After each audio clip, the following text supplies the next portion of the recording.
นี้ก็สิพามาเบิ่งคลิปที่คนขี้ข้านที่สุดในประเทศลาวเนาะเราอยากมีความฝันเนาะเรามีความฝันว่าอยากได้เมียเพิ่มอีก2 คนเนาะพี่น้องป้อเว้ามาเดี๋ยวไปอิจฉาเราพี่น้องเลยไปเบิ่งกันเลยพี่น้อง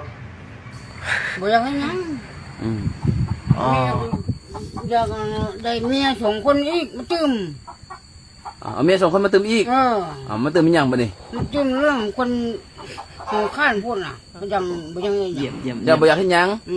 อยากเอาบ่อยากเฮ็ดหยังเอาเมียมาแล้วได้บัดนี้ เอาเมียมาเรื่อง ขี้ข้าน ไว้น่ะ มีเมีย เอาเมียมาเลี้ยงเจ้า2 คน มีคือเราอยู่ โอ้แบบนี้ก็ได้ว่ะ ตึมคนที่3นี่ โอ้ตื่นใส่เมียนี่เป็น3 คน นั่นแหละ โอ้เอ้าให้มาซั่นก็ต้องถามเมียแล้วบัดนี้แล้วขนาดเรา